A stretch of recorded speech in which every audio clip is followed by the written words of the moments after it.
Почитувани гледачи, вие сте со регионалните вести на телевизија Киси Менада. Во нив ќе гледате. Вакцинацијата на бебињата и децата според редовниот календар за имунизација во Гостивар се спроведува непречено.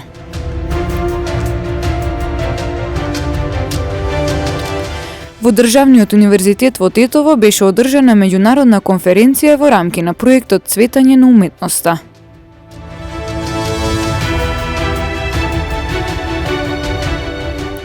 И на предпоследниот ден од предизборната кампања партиите ги продолжуваат активностите.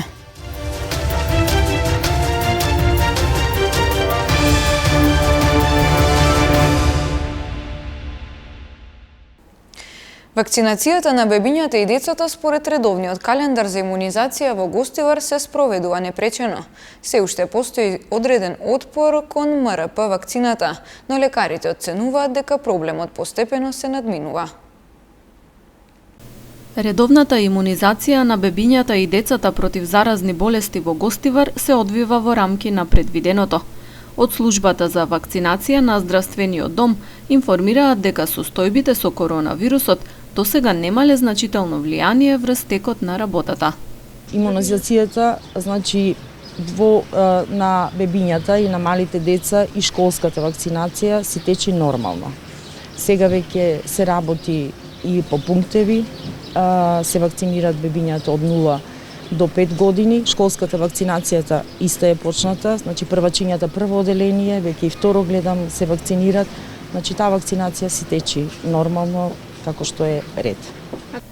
Од пред неколку години родителите почнаа да избегнуваат да ги вакцинираат своите деца со МРП вакцина, наменета против морбили, рубеола и заушки. Одреден отпор се уште има, оценуваат лекарите, но велат дека состојбата е подобрена откако потврдата за примени вакцини стана задолжителна за упис во градинка и училиште.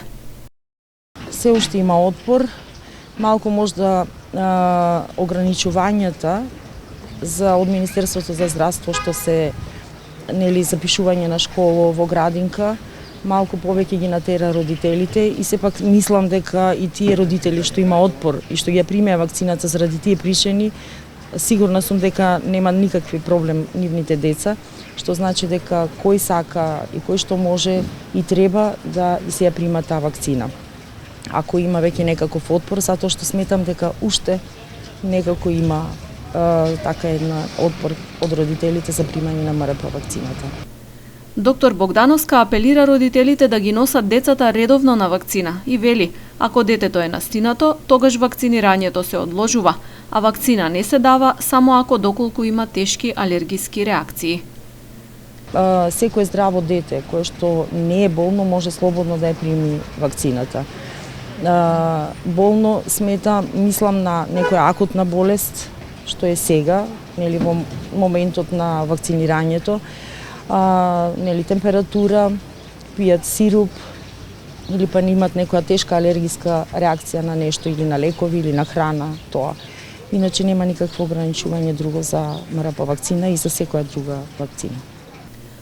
Во редовниот календар за имунизација на бебињата и децата се предвидени вакцини против хепатит Б, туберкулоза, детска парализа, дифтерија, голема кашлица, морбили, тетанус, рубеола, заушки, пневмокок и ротавирус. Зајакнување на младите жени преку уметничко производство на цвеќе на иновативен и креативен начин. Ова е целта на проектот Цветање на уметноста од Еразмус Плюс програмата. Во негови рамки на Државниот универзитет во Тетово се одржа меѓународна конференција. Производство на цвеќе на иновативен и креативен начин, занимање кое ќе ги зајакне младите жени и нивниот претприемачки дух. Ова е тематиката на проектот Цветање на уметноста, чија цел е ефективна употреба на креативната технологија за постигнување поголеми успеси.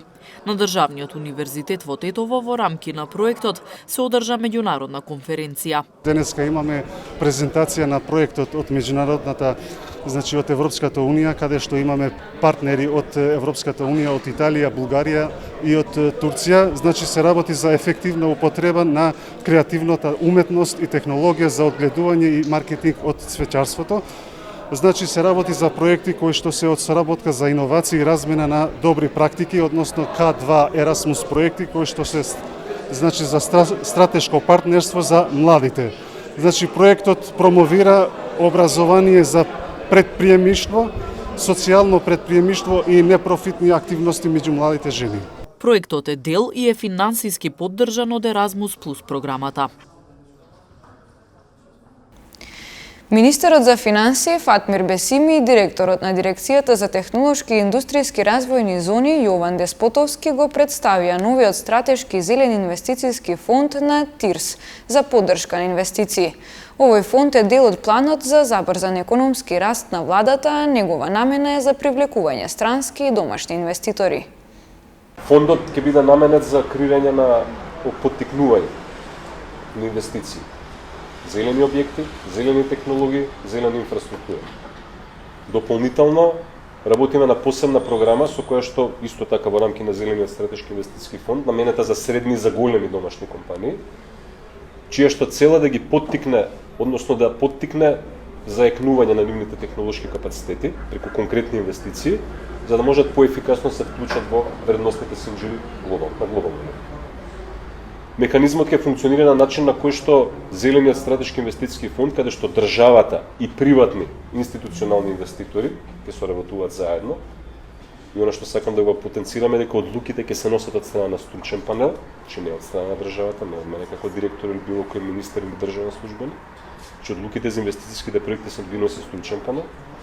Соработуваме заедно со приватни институционални инвеститори и со наша поддршка во учество на проектите не поголемо од 40%, сакаме да поттикнеме вклучување на приватен капитал преку пред се комерцијалните банки во државата, меѓутоа и надвор државата. Дека не станува збор за нешто што само го замислуваме како ќе функционира, веќе ќе ви кажам дека два големи инвестицијски проекти инфраструктурни се во фаза на поодмината фаза на подготовка и набрзо ќе почнат да се реализираат. Ние подготвуваме веќе во завршна фаза физибилити студија за инсталирање на фотоволтаични централи во технолошки индустријските развојни зони. И вториот проект е секако креирање на една посебна технолошка индустријска развојна зелена зона, која што ќе биде лоцирана во Либија. Значи комплетната изведба на објектите и инфраструктурата во рамки на зоните, која што требаше да во нормални околности, ако го задржавме постојниот модел, да падне на товар на буџетот, а само за овие два проекти веројатно станува збор за барем 100 милиони евра. Со оваков начин на финансирање, државата ќе чини 10, останатите 90 ќе ги добиеме од приватен извор на финансирање. Повторно кажам, без обврска кон граѓаните дополнително да плаќаат било какви камати кон тоа, бидејќи логиката на самото финансирање дека инвестираме во проекти кои што генерираат приходи. И тоа конкретни приходи кон самата дирекција или кон самите инвеститори. И нашата цел е дел од тие приходи да се искористат за да може да се привлечат овие приватни извори на капитал.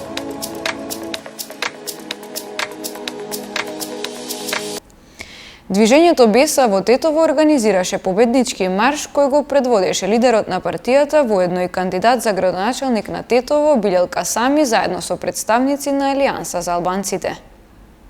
Со ова активност ги заокружуваме нашите дводневни активности за вториот круг, кои покажа дека имаме најсериозна понуда за разлика од актуелното промашено раководство на општина Тетово, предводена од Теута Арифи. Нашата програма и заложбите за нејзино менување беа силно прифатени од граѓаните на Тетово, кои најдобро знаат како да направат разлика. Како епилог на нашата активност, се создаде заеднички заклучок дека во Тетово промените мора да станат реалност. Тетово и тетовци барат промени. Затоа заедно маршираме за победа, за тоа што Тетово не обединува. Нашиот опсег се заснава на принципите на добро управување за одржив општински развој врз основа на следните стратешки цели: создавање безбедна и перспективна средина за живење со добри природи, регулирана инфраструктура и чиста животна средина, поттикнување на малиот и средниот бизнис и стимулирање на инвестицијските интереси, обезбедување достапни и квалитетни јавни услуги, развој на културно-историското наследство како и туристичкиот потенцијал. партнерство со граѓаните, обезбедување можности за учество во одлучувањето. Ги повикуваме сите граѓани на Тетово со право на глас, без разлика на партиска, етничка и верска припадност, да го остварат своето право да излезат и да гласат за промени. Ова е најдобрата шанса за поинакво Тетово, за подобар живот, за подобри услови. Гласајте со срце за Тетово, за тоа што Тетово има волја за промени. Председателот на ДУИ Али Ахмети вчера вечер во Гостивар беше на средба со турската заедница и побара поддршка за Невзат Бејта на гласањето во недела. Во 2001 година турската заедница немаше свој представник во преговорите за Охридскиот договор. Јас барав права за сите што ги немаа и Охридскиот договор е придобивка за сите. Бев представник на сите во НАТО, ЕУСАД, затоа што верувам дека само како еднакви можеме да одиме напред. Вечерва дојдов пред вас за да ја побарам поддршката за новото поглавие на ДУИ, кое бара многу посветеност и експертиза за да се спроведе. Без силна соработка со општините, оваа платформа ќе се соочува со пречки. Пред да дојдам овде, бев во Чегране и дознав дека граѓаните 4 години барале стадион. Владата ги доделила парите, но градоначалникот ја блокирал оваа инвестиција. За да добиеме, за да донесеме во земјава над 2 милиарди евра од странство за проекти, потребна ни е соработка на општините. Сите дадени ветувања ќе бидат исполнети и верувајте дека за вас како заедница сум многу посветен.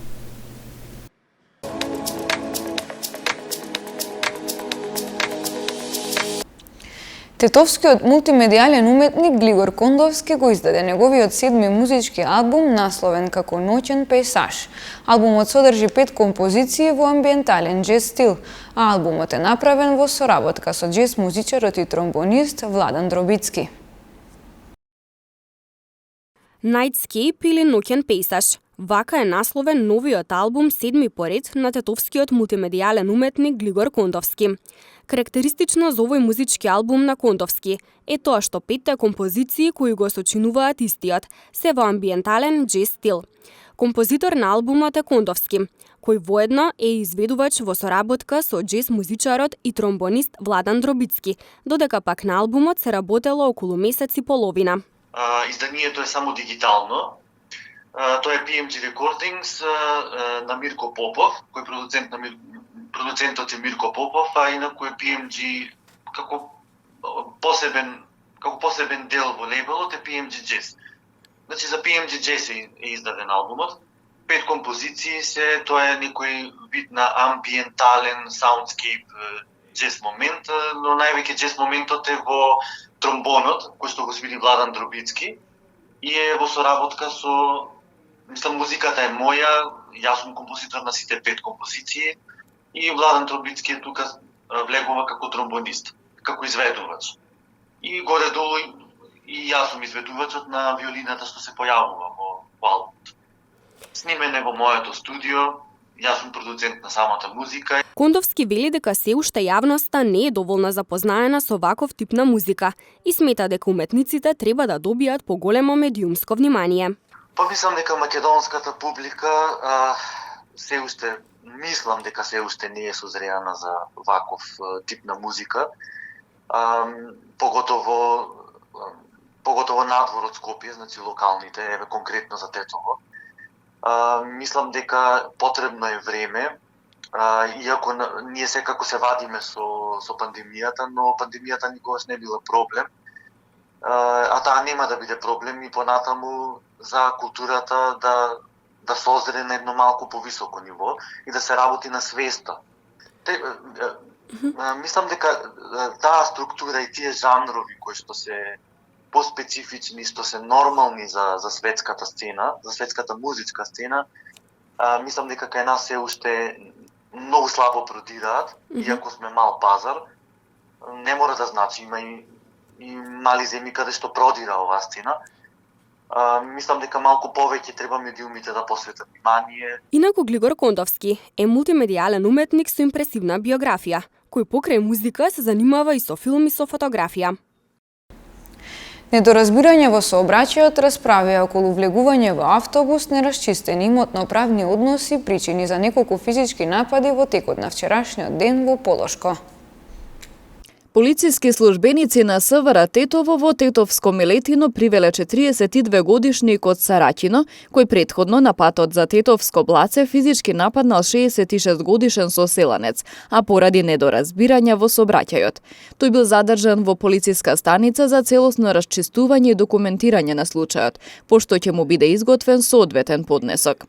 46-годишна гостиварка во СВР Тетово пријавила дека на автобуската станица во Тетово физички била нападната од 19-годишна девојка од Тетово, со која претходно вербално се расправале околу влегување во автобус. Се расчистува случајот и ќе следува поднесок против пријавената.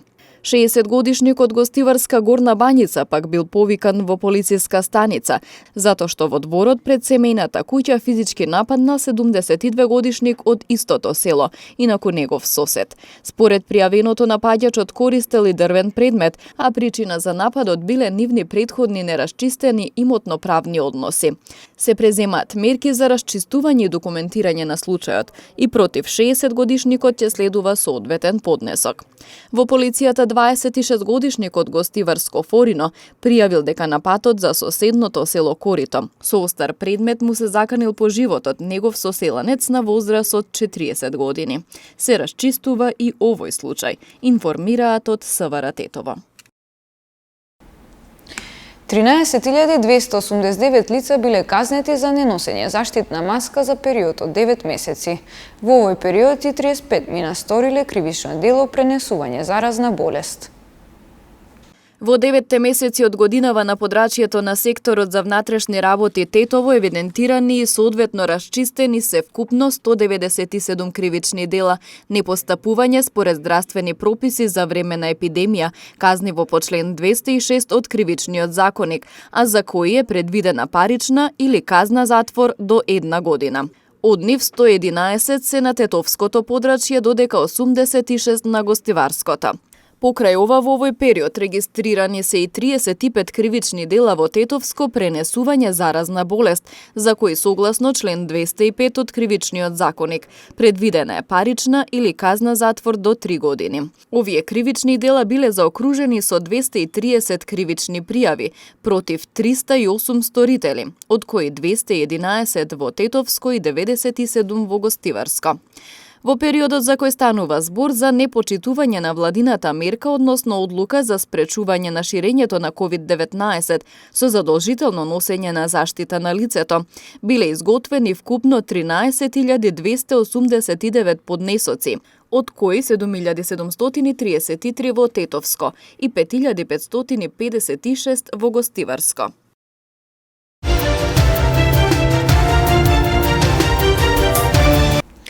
Одбојкарите на Шкендија ја забележаа третата првенствена победа со која остануваат на лидерската позиција на табелата во првата машка одбојкарска лига на Македонија.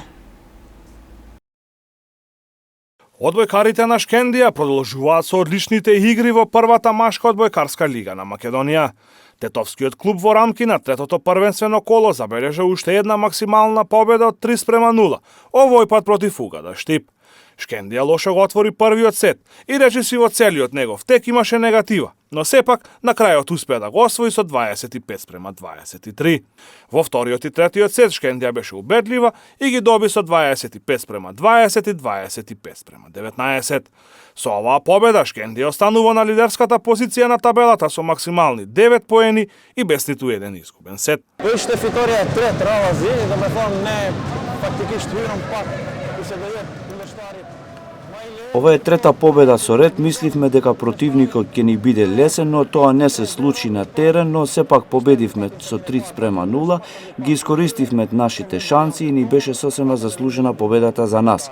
Нашите амбиции ова сезона се да стигнеме во финале и да бидеме шампиони, ги имаме сите услови, добар спонзор, минимумот кој се бара од нас играчите е да стигнеме до финале. Нормалишт нек, да ме фан амбиција тона, пред сезон, Одлично отворивме првиот сет, водевме до самиот крај, но на крајот се случи пад во нашите игри, го изгубивме првиот сет. Потоа имавме осцилации во вториот сет, изгубивме голема разлика. Третиот сет се вративме, но не беше доволно за да оствариме победа. Во третото првенствено коло победа забележа и екипата на Лирија од Джеровјан, која потешко од очекуваното со 3:2 славеше над Јанта Волеј на гостински терен. Третиот тетовски представник во првата машка одбојкарска лига на Македонија, екипата на Универзитет Тетово, беше слободна ова коло. Одбојкарското првенство продолжува веќе престојниот викенд со надпреварите од четвртото коло.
Почитувани гледачи, тука е крајот на вестите. Ви благодарам на вниманието со кое не следевте.